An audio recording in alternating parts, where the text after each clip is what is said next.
In the early colonial years of Philadelphia, a small private chapel stood on the outer boundary of what would later become a significant mercantile district. It belonged to the Nightchapel family, a merchant clan known for their relative affluence and quiet customs.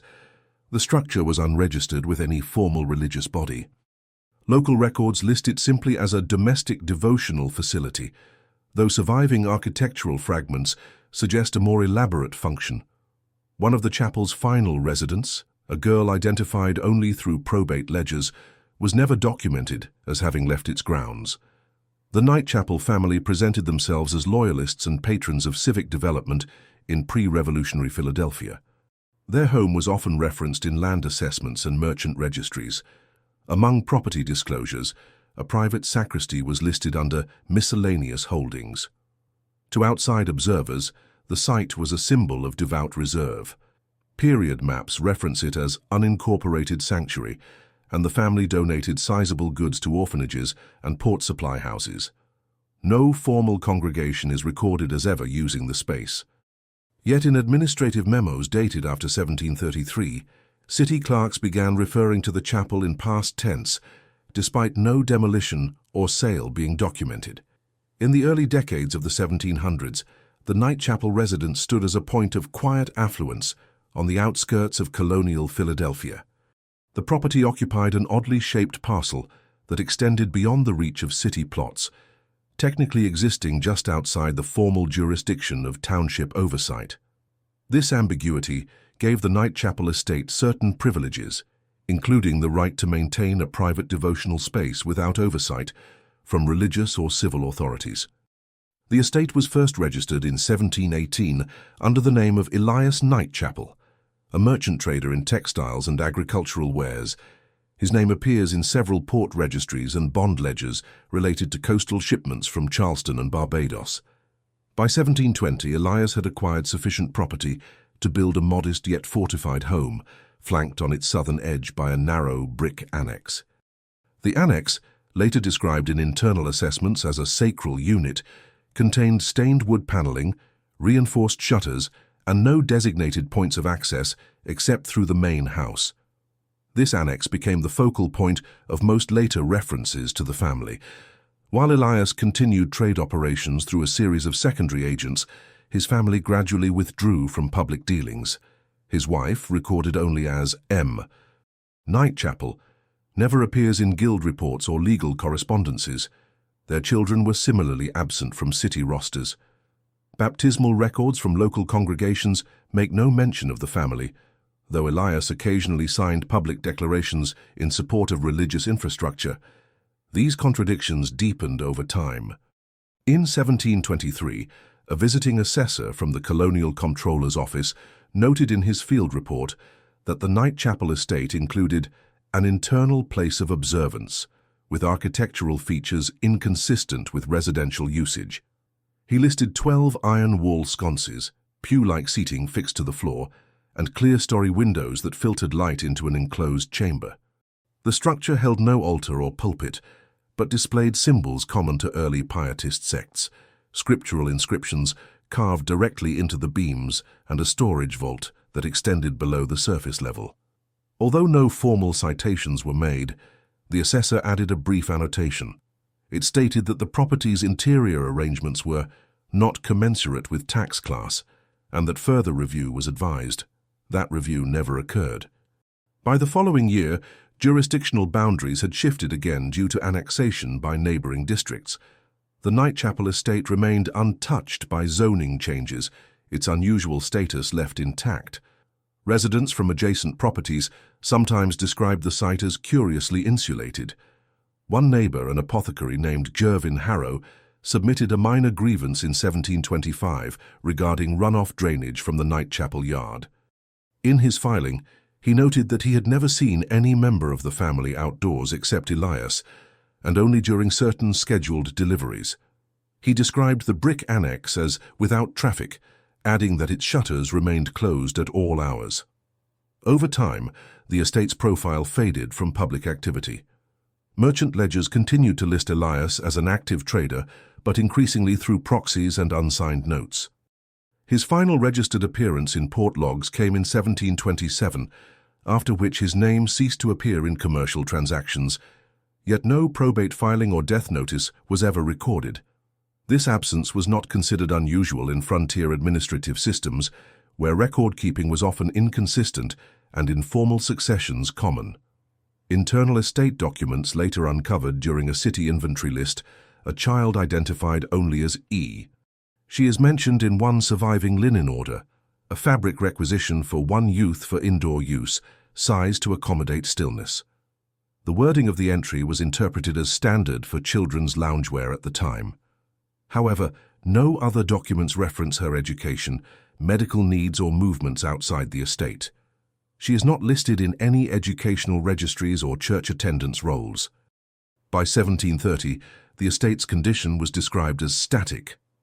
A local Grange inspector, tasked with informal mapping of the outer districts, sketched the property perimeter, but left the house interior unmarked.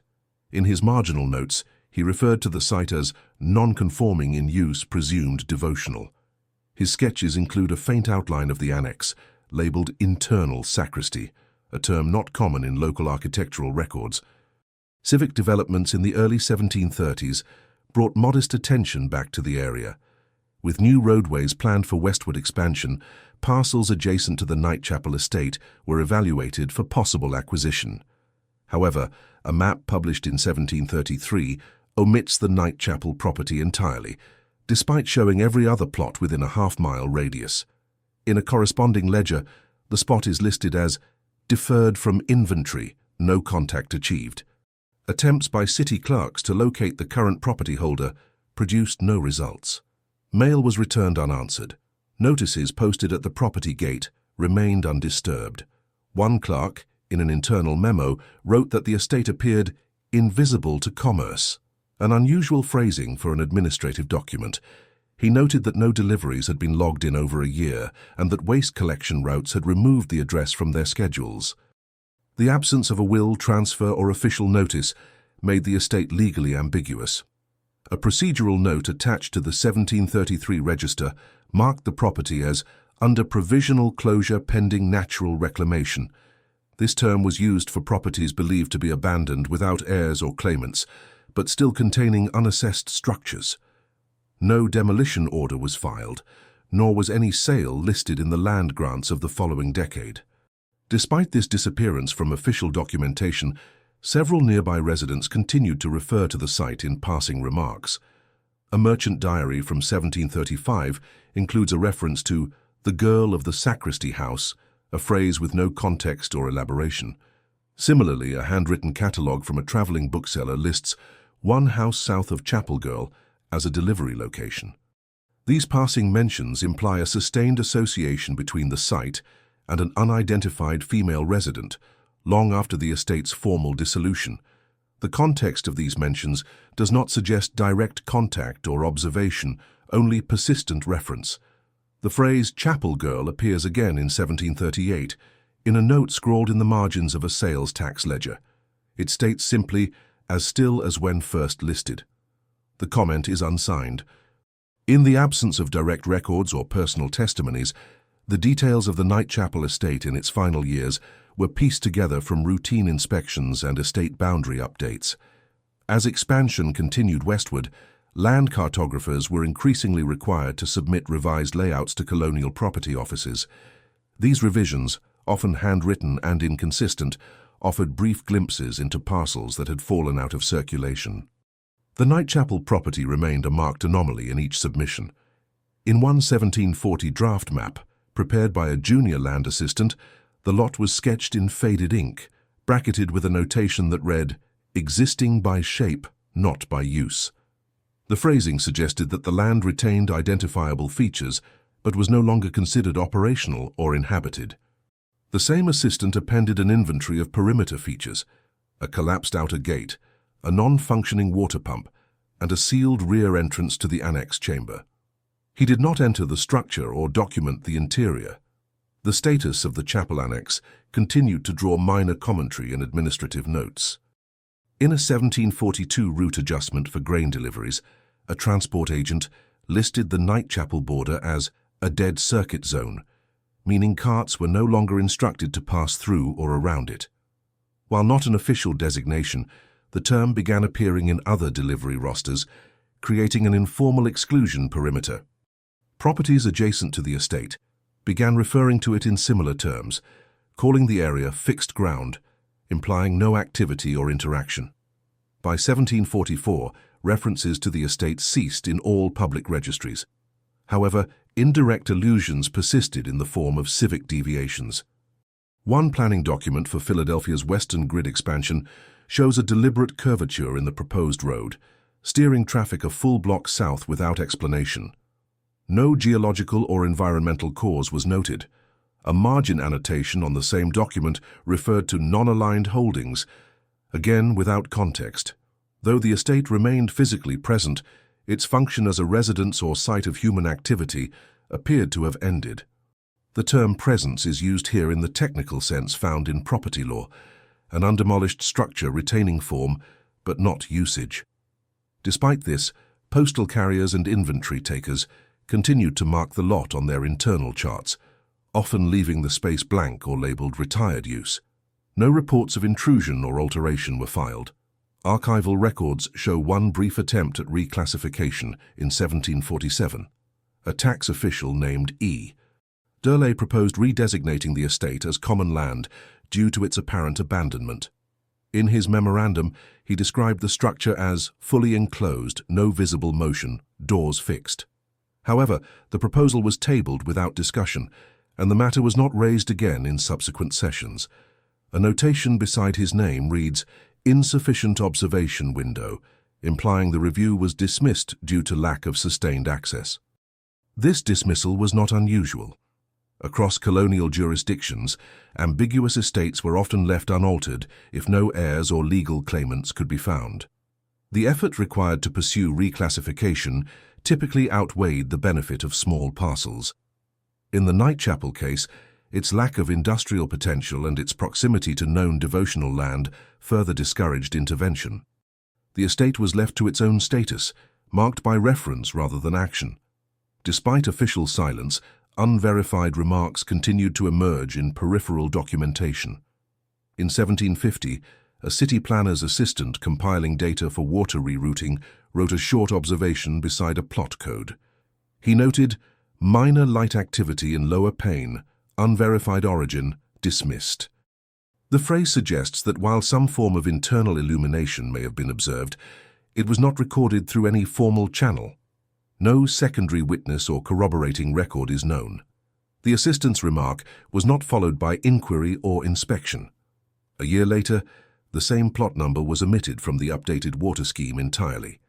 This omission became standard in all future surveys, with the land essentially treated as neither civic nor private. Cartographic avoidance in this context was a form of passive closure. During this same period, a minor influx of records emerged from a nearby storage facility used by the Colonial Excise Board. The facility maintained loose inventories of materials received from abandoned or unclaimed estates. In 1752, 3 wooden crates labeled with the initials E.N. Crow were submitted anonymously.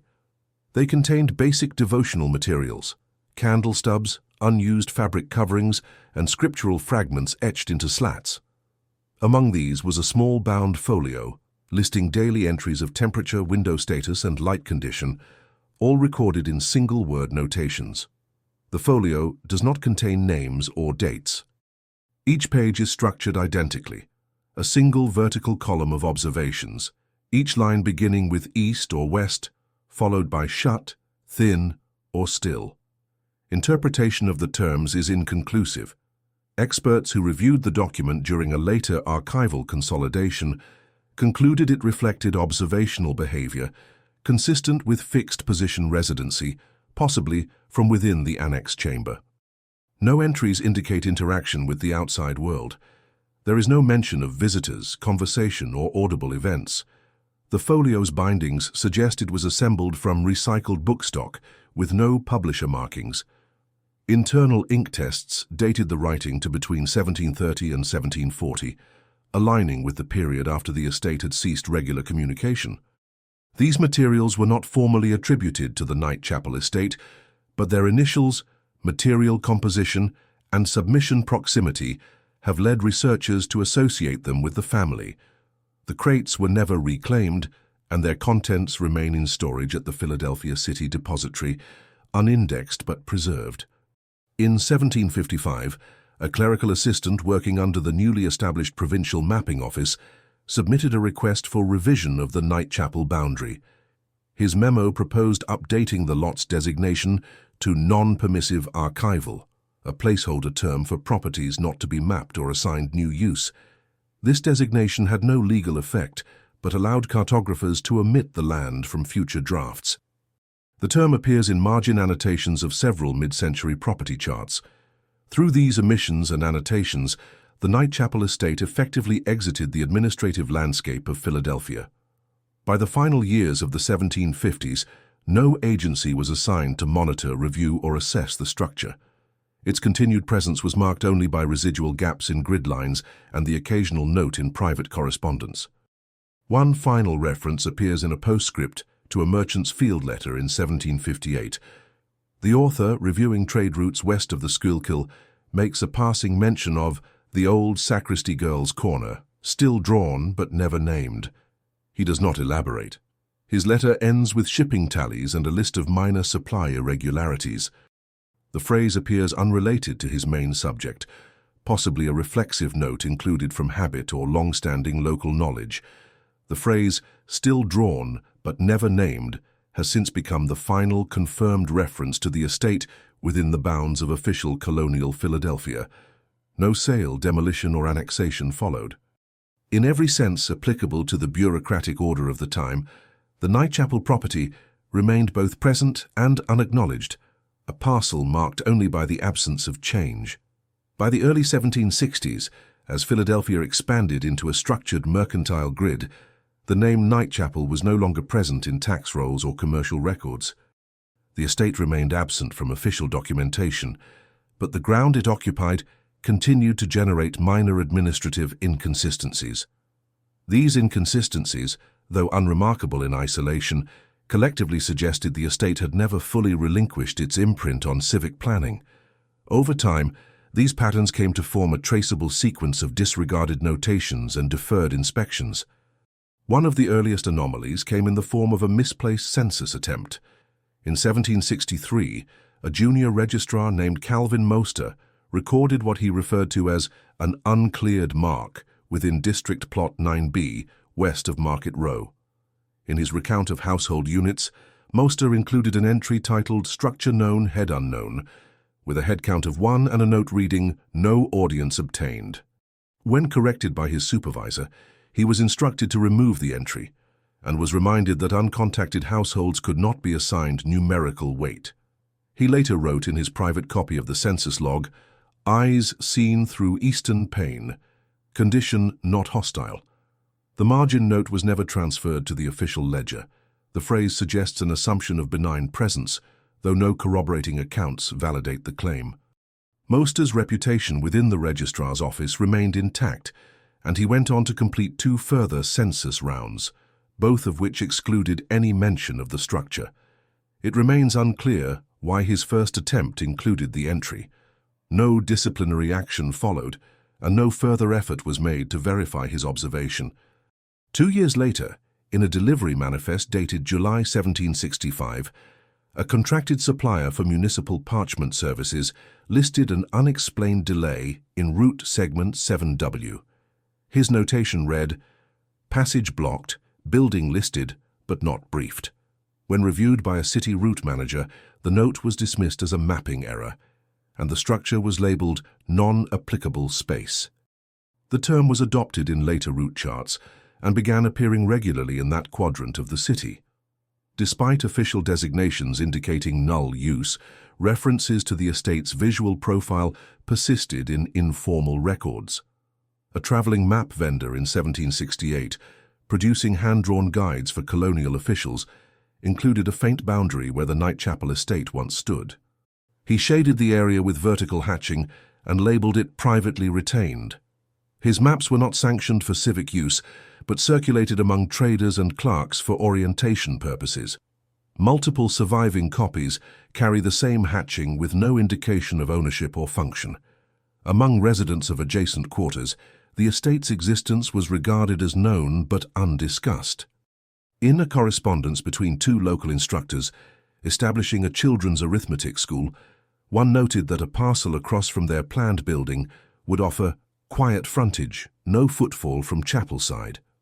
The remark confirms that the structure retained architectural form and that its continued silence was regarded as fixed. No disturbance, motion, or change had been recorded. The estate's failure to decay into open space was itself a form of presence.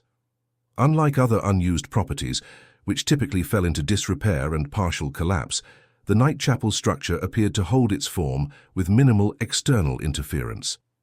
A sanitation inspector tasked with checking outer lots for overgrowth submitted a brief in 1770 stating, "Lot secure, no plant encroachment, no entry indication."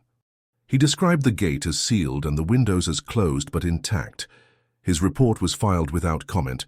These routine acknowledgements gradually shifted into a form of procedural avoidance. Administrative staff, when encountering the lot on planning diagrams, increasingly marked the space with blank margins or removed it from drafts. Training documents for surveyors advised skipping parcels marked prior civic bypass, a term that came to apply to fewer than a dozen sites within city bounds. The Nightchapel estate was one of them. Despite this, references to the structure began appearing in disconnected civic contexts. Her 1772 ledger of tax discrepancies noted that one resident on Beckett Row refused assessment on the grounds that his property bordered land without figure, a phrase undefined in any known legal statute. The assessor did not pursue correction and marked the case out of jurisdiction. Similarly, a civil boundary redraw in 1774 halted its adjustment at the western edge of the Nightchapel parcel, citing established omission. No clarification followed. While most city staff regarded the structure as irrelevant, a handful of individuals noted it in private writings. One such record exists in a routine observation log kept by an apprentice draftsman named Corwin Jallet. Between 1775 and 1776, Jallet compiled weekly sketches of residential arrangements along Market Row and its surrounding lanes. His illustrations were instructional, intended to refine his perspective drawing skills. Among the entries is a sequence of 3 depictions of the Nightchapel estate viewed from a diagonal path. In the first drawing, dated March 14th, the annex is shaded with cross-hatching to indicate lack of reflection. In the second, dated May 4th, the same windows are marked with thin gloss, a term Jallet used elsewhere to describe dim visible film. His final entry, dated July 28th, includes the annotation, "Eastern pane no change, same mark as spring." The mark is not detailed, but the repeated observation suggests continuity of a visual feature. Jallet's entries were not shared with the mapping office and have only been located through preservation of his instructional notebook in a private collection. The materials do not suggest any alteration in the building itself, but do record its continued visual consistency across seasons. No evidence suggests he entered the property or attempted contact. In 1779, during the early efforts to unify building codes across expanding districts, a request was submitted by a civic auditor to formally delist structures no longer under review. The Nightchapel estate appeared on his initial draft under eligible for site flattening. However, his recommendation was returned with the marginal note, "not under clause." When asked to explain the exemption, the auditor replied that the parcel held no deed or successor, and that intervention would require a specialized designation not presently authorized. The phrase "not under clause" was thereafter used by other departments to denote properties requiring no further evaluation. It became a placeholder for administrative stasis and ensured the structure remained untouched during city standardization. The term appears again in a 1781 realignment of warehouse routes, where the Nightchapel boundary was preserved in layout, despite lacking any active entry point. Through this pattern of partial notations, the estate acquired a static presence reinforced by non-interference. Though not enforced by law or protective ordinance, the structure's unchanged status was maintained through collective administrative consensus. No files were opened, no maintenance requested, no inquiries escalated. By the turn of the 1780s, documentation surrounding the Nightchapel property had entered a phase of institutional redirection. While direct references continued to decline, procedural markers indicating the parcel's exclusion became more codified. It was no longer common to encounter the estate in lists or maps. When it did appear, its inclusion carried with it a uniform designation, inactive through procedural deferral. In 1783, a regional workshop of architectural surveyors circulated a booklet designed to standardize building assessments for expanding sectors of Philadelphia. Within its final pages was a column labeled "Known Preserves," a term used to identify structures retained despite non-use. Among only 6 listings in the Western District, one matched the Nightchapel location by coordinates, noted without name or ownership. The field assigned to function was left blank. The choice not to assign function had become consistent across offices. Postal planning, tax assessment, and utility routing each deferred the parcel using similar phrasing. In 1785, a water main schematic marked the spot as physically present, functionally null. The descriptor originated from a utility draftsman who cited no supporting observations, only that it reflected common treatment of similar parcels. No one disputed the terminology, and it was included in subsequent editions. Despite these categorizations, the Nightchapel structure retained a particular visual regularity. The absence of deterioration, alteration, or new construction gave the impression of fixed preservation. While other unused properties experienced gradual disrepair or seasonal intrusion, no such transitions were noted here. A series of road improvement requests filed between 1787 and 1791 consistently showed a blank gap at the parcel's location. When asked for clarification during a committee review, one clerk stated, "The building is not absent, it is simply without appointment." This phrase, "without appointment," would come to be used again in a record of disputed fencing boundaries. A boundary complaint filed in 1794 included a sketch of a narrow lot bordering the Nightchapel perimeter. The complainant, a warehouse clerk seeking redress for stormwater runoff, drew a crude outline of the parcel in question. He shaded the adjacent building and wrote, "No appointment, no claimant, no reply." The matter was marked unresolved, and the fencing review did not proceed. By this stage, few residents near the property still referred to it directly. Most treated it as a permanent fixture, one not to be addressed or incorporated into routine planning. An exception came in the form of a delivery account prepared by a dry goods supplier in 1796. His route ledger included an unusual annotation during his run past the alley flanking the Nightchapel lot. He wrote, "No order, no box, still she looks." There is no elaboration. The phrasing may have been figurative or a form of route shorthand. His employer filed the report without editing it. This phrase, "still she looks," would later appear again independently in a handwritten note included in an inventory of lamp oil accounts from 1799. The note was unsigned and placed in the margin next to a cancelled order destined for a nearby apothecary. It read simply, "Check South Pane, as she still looks." The repetition of wording suggests the phrase may have entered local vernacular, possibly as a regional reference, though its origin remains unverified. The continued use of gendered reference implied that some form of observation persisted, though never recorded in formal complaint or surveillance. No individual was ever named, and no documented attempt was made to investigate. The building itself was now regarded less as a property and more as a defined visual constant. Its presence was interpreted through its consistency. In 1801, an initiative led by the Office of Urban Layout attempted to consolidate structural data into a universal city register. The project was launched to reduce administrative duplication across municipal divisions. During preliminary consolidation, one archivist flagged the Nightchapel coordinates as an unresolved asset with no title deed. The Archive Committee responded with the recommendation to assign legacy neutral, a designation used for objects retained without classification. The phrase was intended to carry no implication of usage or status. It merely denoted items not subject to revision or development. The Nightchapel parcel was listed under this classification in the first volume of the Municipal Register and would remain there across its 3 successive printings. The label did not trigger review, removal, or inquiry. Throughout the early years of the 19th century, scattered mentions of the estate remained in non-administrative texts.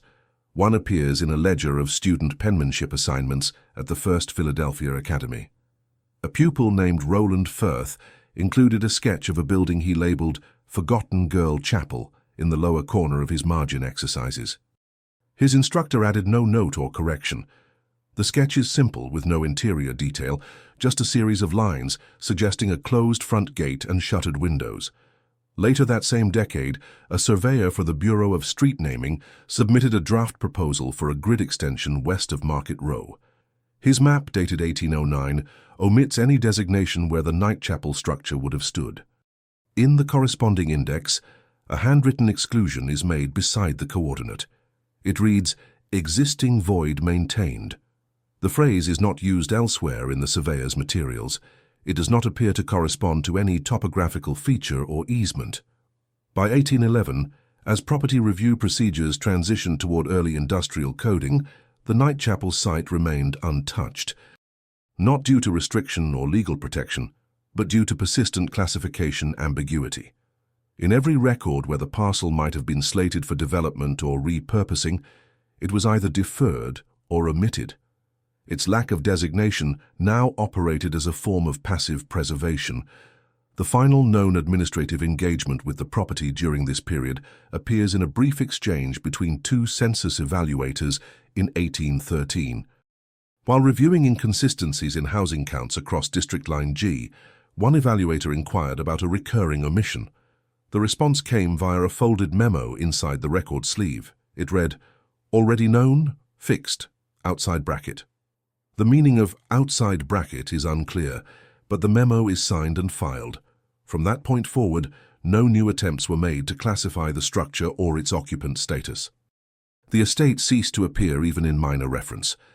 By the mid-1810s, the surrounding area had fully conformed to city grid regulation, leaving the parcel as a residual gap, present only through lack of assignment. Its spatial boundary remained intact, but its usage, ownership, and origin were left without narrative. It existed by form alone. The turn of the 19th century brought increased bureaucratic standardization across Pennsylvania municipalities, and with it, renewed efforts to close long-standing inconsistencies in property documentation. Among the internal audits initiated by the Philadelphia Registrar's Office in 1820 was a review of deferred parcels, a category that included properties like the Nightchapel estate, which had for decades evaded conventional classification. The review, though administrative in scope, reopened several dormant files that had not been handled in over 70 years. Assigned to the task was a clerical assistant named Lorin Keeve, recently appointed to the District Bureau from a rural land office. His role was to determine whether inactive parcels could be released for civic use or permanently removed from city registries. While most cases involved collapsed structures or overgrown fields, the Nightchapel estate presented a singular deviation. In a note attached to his intake packet, Keeve wrote, "Structure neither weathered nor integrated, boundaries unaltered." He submitted a formal request for visual confirmation and was granted a single-entry authorization to conduct a non-invasive observation from the adjoining lane. His resulting report, dated June 14, 1820, described the building as structurally exact, no surface warp, no signs of ingress. He added, "Eastern windows intact, external panes sealed, rear edge maintains original pitch." Keeve's language was technical, consistent with other reports he filed, and suggested no interpretation beyond physical form. However, his recommendation was marked pending clarification. The Registrar's Office flagged the parcel for cross-referencing with ecclesiastical records, seeking to determine if the property had ever belonged to a religious order or retained protected status. No such connection was found. The city's ecclesiastical liaison returned the file with the annotation, "No known order, no record of grant." With no further action authorized, Keeve was instructed to mark the parcel as unratified existing form, a designation without legal power but used internally to signal observational retention. The episode was briefly mentioned in Kieve's private summary journal, where he referred to the structure as a full parcel without motion. He noted an ambient stillness, but did not suggest concern or irregularity. The matter concluded without publication, and the property remained in its unclassified state. It was not until 1825 that a separate initiative inadvertently returned attention to the same parcel. As part of a program to standardize street lighting fixtures across the district, city planners distributed a survey to nearby residents, seeking feedback on light placement. Among the returns was a hand-delivered note signed only with initials EN. The document was folded without seal and submitted through a public office drop slot, with no known courier or return address. The note, written in compact script on parchment not used in public forms since the 1770s, read, "The southern line holds its own measure, no light required." The phrasing did not correspond to any contemporary civic terminology. The initials were identical to those once associated with the Nightchapel household. Though the document could not be authenticated, its contents matched the tone and formatting of earlier materials attributed to the estate.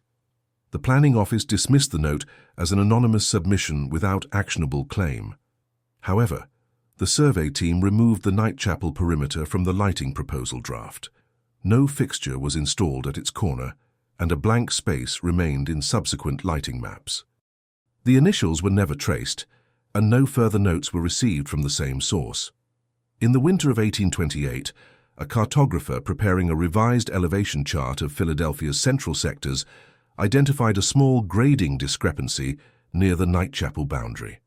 While surveying alleyways for runoff path analysis, he observed that the ground adjacent to the parcel maintained an unusually consistent slope, unaffected by decades of environmental shift. His draft report listed unnatural consistency at 8.2 feet contour parcel flank. When asked for clarification, he responded that the grading suggested a lack of interaction, meaning no erosion, pooling, or foot traffic had altered the perimeter. His chart was filed with routine documentation, and the parcel was again omitted from official representation. However, the data point was archived with a set of anomalies that later analysts would flag during district-wide soil audits. These audits were not pursued until much later, but served as an early indication that the property had retained unique environmental isolation. In 1832, a senior archivist working on the newly commissioned Registry of Fixed Holdings noticed an irregular entry under the legacy neutral category. The Nightchapel parcel, unlike the others, included marginal notes in multiple scripts, suggesting updates or queries had been made across several decades without a corresponding master record.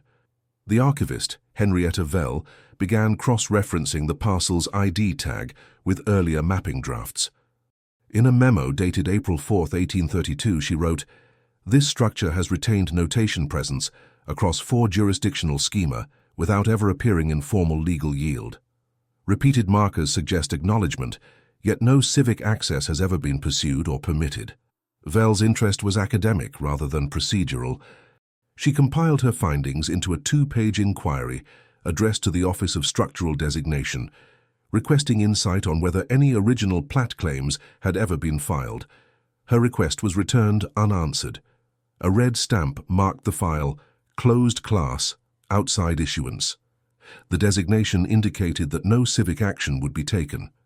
Vell made no further inquiries, but retained a copy of the memo in her private archive. Her annotations include a sketch of the lot's shape and the words "preserved by omission."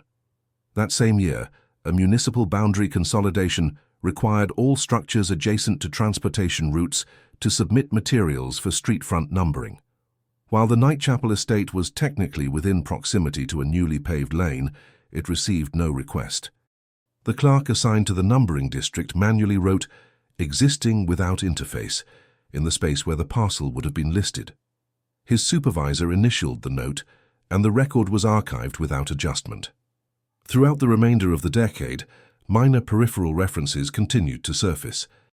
A mail carrier's route sheet from 1836 includes a sketch of a delivery path that loops around the Nightchapel location with the caption "Avoidance Maintained." A sanitation report from 1838 lists the alley beside the parcel as dry channel, no waste observed. In 1839, a school attendance registrar in the nearby quarter refers to a silent margin lot, apparently in reference to the building, though it is not named directly. These fragments did not provoke action, but they illustrate a sustained awareness of the parcel's condition. Even in the absence of formal acknowledgement, the estate remained a recognized feature in the city's cognitive map. Its status had transformed from unclassified to unchallenged, retained not by regulation, but through cumulative non-engagement. In 1841, a minor revision in the city's postal district charts led to the appointment of temporary reassessment agents to verify parcel locations and mail routing gaps. One of these agents, Miles Haviland, submitted a brief note attached to his block review. He described a stretch of the outer Southwell path where one unit occupies no catalogue, window seen but unresponsive. He added that the building in question displayed no signs of departure or receipt. His assessment closed with stationary, not vacant. This phrasing did not trigger escalation. His supervisor annotated the margin with a procedural marker used for locations beyond jurisdictional interest, no further. The building remained absent from routing updates, and Southwell Path continued its designation as an indirect lane with unresolved adjacency. A year later, in 1842, a regional fire safety panel published a citywide report cataloguing all structures located within hazard proximity to new coal-burning sites. The report was the product of extensive street-by-street surveys and property height measurements. When the district containing the Nightchapel parcel was reviewed, the surveyor recorded a blank entry at the lot's coordinates, accompanied by the phrase, "existing height, not measurable, no access." This entry was not edited or contested. In the compiled report, the location was labeled "contained, unchanged." As the century progressed, the parcel increasingly appeared in registries only through omission. Its presence was inferred from the absence of data, not through direct notation. Even internal summaries and urban schematics marked the space with silence. Among the few exceptions was an urban drainage blueprint dated 1845, which used the label residual footprint to describe the parcel's placement in relation to stormwater flow. The engineer did not elaborate on its meaning, and the term was not applied elsewhere in the chart. A year later, during a trial consolidation of orphaned plot assessments, the parcel was mistakenly flagged for survey action. A junior assistant, unfamiliar with the legacy-neutral coding, assigned the lot to a contractor for physical appraisal. The contractor, Reuben Gray, recorded one visit on October 19, 1846. His statement, included in the internal ledger, read, "Front elevation intact, locked, no contact returned, no indication of neglect." He noted no structural hazard and concluded the parcel was not applicable to collapse class. This classification placed the structure outside the category used for deteriorating or unsafe buildings, effectively returning it to non-priority status. Gray's note was filed, and the assessment was marked void. The administrative entry beside the parcel was amended with the phrase, "Refer to legacy neutral, no further." That same year, a teaching assistant at the nearby Union Cartography School produced a series of elevation drawings for class instruction. Among them was a rendering of the southern quadrant of Southwell Path. The drawing includes a solitary structure, labeled the Sacristy block, depicted with intact framing and fixed window closures. The drawing carries no further annotation and was not produced for civic use. It was later archived among student instructional aids, with no connection made to the earlier estate designation. In 1848, a brief resurgence of interest in peripheral parcels arose during planning for a telegraph relay tower intended for the south quadrant of the city. Technical surveyors were dispatched to identify potential obstructions or interference risks. One relay line passed within 20 feet of the Nightchapel parcel, prompting a notational entry. Stationary build with unchanging surface reflection, no electrical mass. The entry was made by technician Aldous Quare and later copied into the broader telecommunications plan with the label Non-Responsive Mass Static Register. This technical observation, while routine, added a new classification to the property's accumulated descriptors. It was now not only unmapped and unclaimed, but also considered functionally neutral in terms of mechanical infrastructure. No instruments recorded signal disruption. The site was passed over for tower installation, and no repeat assessment was scheduled. In 1850, a small clerical artifact surfaced in the form of an unsigned registry slip marked for Southwell Path. It was found folded into the lining of a municipal courier ledger. The slip bore only a 3-line notation in older script. Her pane stays closed, her light keeps count, her days need not be hours. There was no date or attribution. The phrasing, while not in any official lexicon, mirrored the stylized remarks found in previous margin notes and unofficial exchanges dating back nearly a century. There was no investigation into the document. Its presence was treated as incidental. However, the handwriting bore resemblance to that used in a 1770 devotional ledger attributed to the Nightchapel household. The paper was also tested and found to be consistent with pre-industrial stock. Despite these correlations, the slip was catalogued among anonymous inserts and not filed under property documentation. By 1853, all efforts to integrate lingering parcels into municipal function had largely concluded. The Nightchapel estate was no longer mentioned in review initiatives, yet in that same year, an urban historian compiling reference materials for a lecture series on Philadelphia's oldest residential buildings requested access to interior documentation for all standing structures constructed before 1750. His list, compiled from multiple archival sources, included a parcel with the coordinates aligning with the Nightchapel structure. The historian Jonas Reeve submitted a formal request for entry to assess architectural style and foundation materials. His application was returned with a generic rejection slip stamped "Entry not under provision." The phrase had no clear legal meaning, but had begun to appear in bureaucratic responses involving legacy parcels. Reeve made no further attempts and noted the parcel as "excluded from access, reason unknown." Later that year, during the replacement of drainage grates along the Southwell Path, one labourer assigned to inspect culvert entry points submitted a maintenance log referencing a side-channel wall adjoining the parcel. His note read, "Stonework unmoved, fit unaltered, eastern panel closed with dark glass." He did not file a request for entry or examination. The panel was not altered or removed. The drainage work continued without interaction with the parcel wall. By 1856, the property's omission from maps, ledgers, and civil plans was complete. Its shape still appeared in sketches, mostly in private documentation, but no official measure was ever taken to reclassify, inspect, or dissolve its standing. Through prolonged inaction and a steady accumulation of passive reference, the Nightchapel estate had become a persistent object, acknowledged only through what was not attempted. The late 1850s in Philadelphia marked a shift in civic architecture and administrative priorities. As industrial demands reshaped municipal planning, older properties were increasingly viewed through the lens of utility, and non-functional sites drew heightened attention.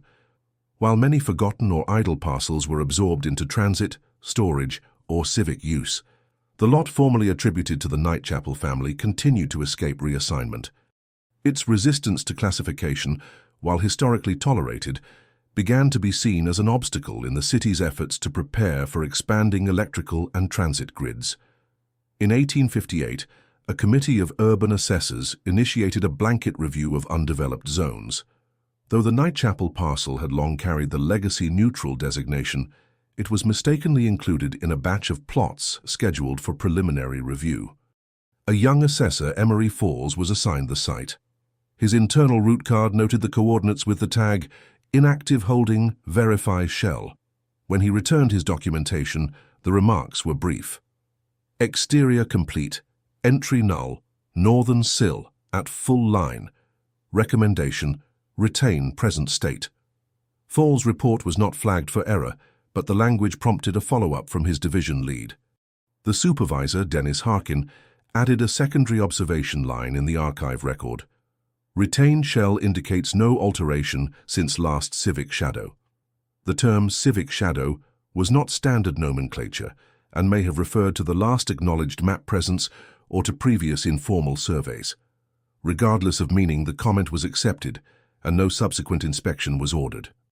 2 years later, in 1860, a planning document issued by the Bureau of Civic Structures requested public feedback on a proposal to standardize visual identifiers across all registered properties. The identifiers included house plates, entrance markers, and access gates. A citizen's submission in response to the proposal questioned whether buildings without registration could be assigned such identifiers.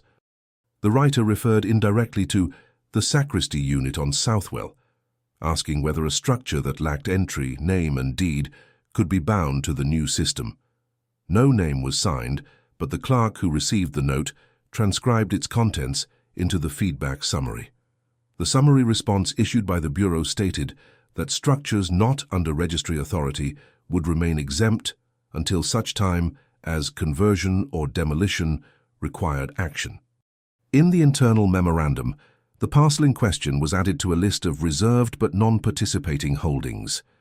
The phrase entered future planning documents and served as a placeholder for properties acknowledged in records but held apart from operative schemes. That same year, a list of parcels with ambiguous heritage status was submitted to the Philadelphia Historical Review Board. While most of the properties under discussion were churches, early banks, and trading houses, the Nightchapel parcel was included under the designation Devotional Type Internal. The listing had no accompanying photograph or drawing, but the entry included the coordinates' original family surname and one brief annotation from a clerk who had reviewed the legacy file in 1832. The comment read, "Presence by stillness, not succession." The board elected not to investigate further. The parcel was marked as sufficiently known, a rare classification applied only to sites considered unlikely to yield new records or alterations. It was not listed in any subsequent publications, nor was it nominated for any form of historical preservation. Unlike buildings with confirmed architectural or social impact, the Nightchapel structure was retained by omission, neither removed nor commemorated. In 1863, the construction of a telegraph relay shed along the southern edge of Southwell Path again raised the possibility of parcel disruption. Engineers mapping signal trajectories noted that one line passed within 30 inches of the annex wall. A technical assistant conducted a resonance check and recorded, "No echo return from structure, wall fixed." The lack of acoustic return did not impede installation. However, the engineer in charge adjusted the relay node position by 4 feet, shifting it away from the parcel edge. No explanation was filed for the shift. On the installation plan, a circle was drawn around the corner lot with the note, "Maintain fixed void." The language echoed the earlier legacy neutral phrasing, but was never defined in public guidelines. The phrase was used once more in 1865 in a field report from a junior relay inspector who verified the node's function. His only note was, "Void maintains orientation, no resistance." In the years that followed, references to the estate became more obscure. In a children's literature collection published in 1867, a fictional character is described as walking past the never-entered room where windows blink, not glow. Though the line is from a stylized story, local readers associated the description with the long-standing building on Southwell. While no legal implication was attached to this reference, it was one of the last known allusions in print, before the structure's complete silence in narrative form. In 1869, a private collector of early American devotional architecture included a brief note in his manuscript catalogue concerning an undisturbed domestic annex without ecclesial ties. The note does not mention Nightchapel by name, but it includes coordinates consistent with the estate's location.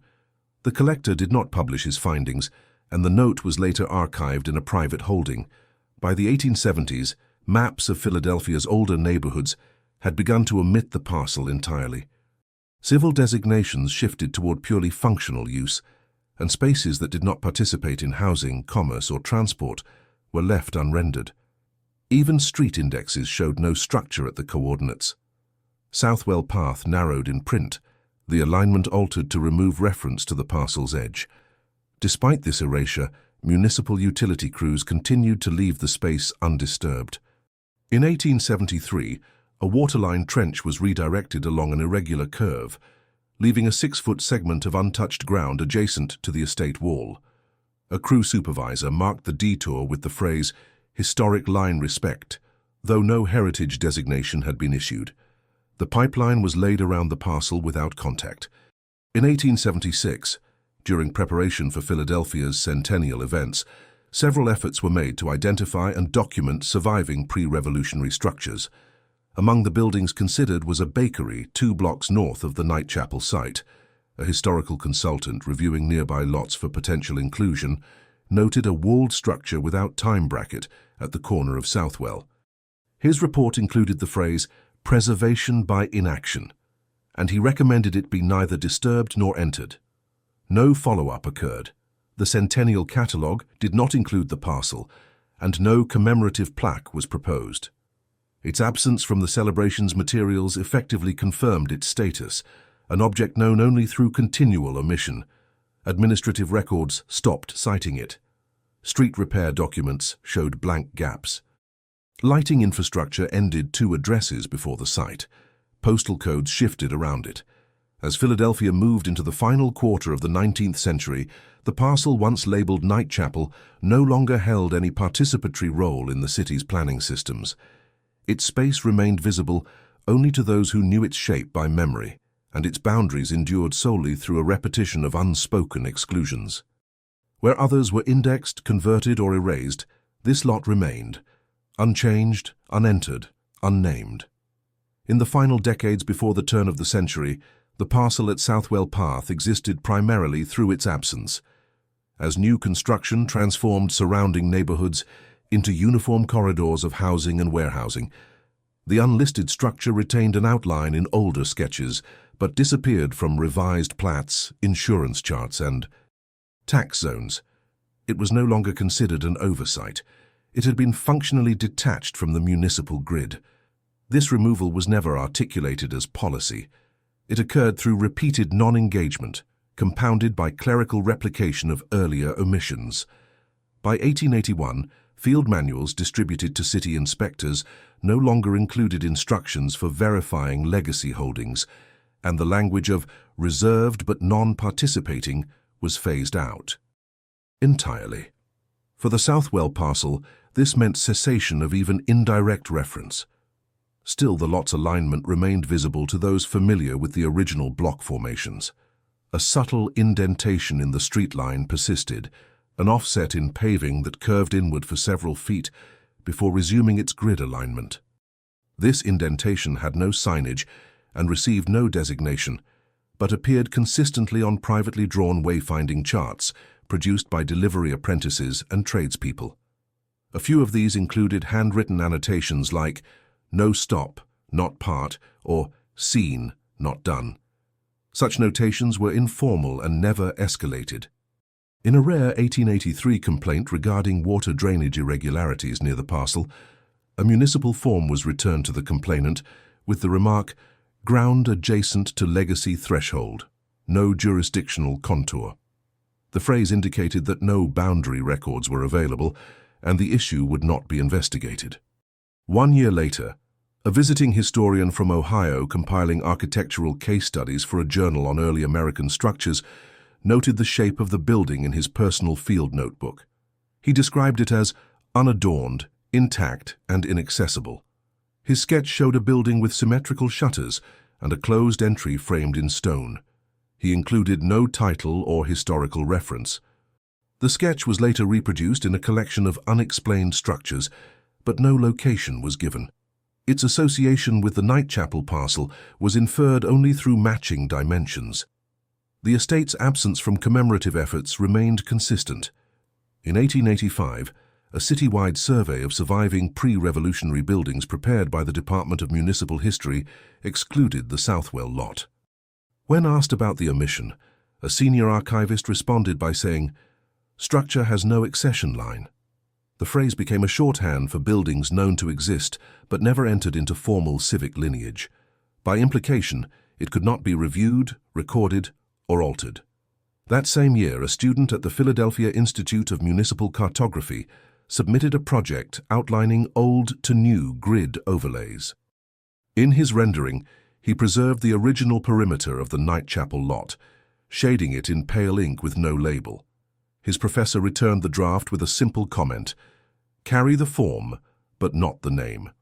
The comment reflected an emerging trend among technical cartographers to treat the structure's outline as a given, yet unassigned element of the built environment. There were no legal attempts to claim the land. No family reappeared, no title challenges emerged, and no permits were issued. Between 1886 and 1888, a series of new tenant houses were constructed on Southwell's eastern edge. Blueprints show the lots wrapped tightly around the unclaimed structure, their boundary walls pressed to the edge of the non-participating parcel. Developers made no mention of the gap. Building inspection reports simply noted adjacency to null, a designation used for spaces not within city-led inspection zones. Throughout this period, several junior surveyors assigned to apprentice rotations near Southwell left marginal remarks in route journals. One wrote, "Form seen again, panes still holding." Another marked "No frost trace on east sill." These remarks were not compiled or compared. They remained individual observations, unacknowledged by supervisory staff. No formal request was ever filed to update the record of the parcel. In 1890, during a retrospective exhibition on early Philadelphia, planning held at the Municipal Archive Hall, a visitor left a brief note in the guest ledger. It read, "South chamber untouched, kept by her stillness." The entry was unsigned. No follow-up was made. The line appears alone on a page otherwise filled with visitor names and remarks about display cases. Its phrasing bore similarity to language used in pre-industrial devotional ledgers, but no provenance could be determined. By 1892, the surrounding blocks had been fully integrated into Philadelphia's electrification and sewerage upgrades. Crews assigned to trench expansion avoided the Southwell offset, adjusting trench paths to follow alternate right angles. When asked during an internal review why the Southwell segment remained unpaved, a site foreman wrote, "Line passes into retained ground, unlisted." His report was accepted and no secondary plans were drafted. In 1895, a civil planning memo regarding fire lane extensions listed all buildings along Southwell except for the Nightchapel lot. The parcel was neither marked for clearance nor flagged for evaluation. Its name did not appear in the block summary. At the bottom of the form, a notation by the reviewing official simply read, "Held by the same." The phrase had no context in modern forms, but bore resemblance to earlier 19th century notations of persistent occupancy without rotation or succession. No photographic records exist of the parcel's interior. No documentation has ever been produced showing the annex in use, sale, or conversion. The building's silhouette, while faintly visible in several early sketches, does not appear in any publicly issued maps after 1896. By 1899, even internal maintenance routes had been adjusted to avoid the lot. Waste collection schedules skipped it. Utility service maps no longer acknowledged its coordinate. Surveyors were instructed not to enter its perimeter, yet no demolition occurred. The structure was not removed nor condemned. Its position remained marked only by a subtle misalignment in the street, a line of older brick edging that stopped abruptly and resumed beyond its bounds. No plaques, signs, or markers stood at its corner. There was no inscription, no visible nameplate. Its shutters held, its gate remained closed, and no civic tool was brought to bear against it. It existed, but not within the city. It stood, but not under its name. If this story impacted you, if you stayed until the end, it's because you feel these hidden truths also need to be exposed. So leave in the comments the city you're watching from. This way we can see how far these stories are reaching, and subscribe to the channel. There are many other cases the world tried to forget, but we insist on remembering. This story was taken from documents that were found. All names have been edited to protect the source.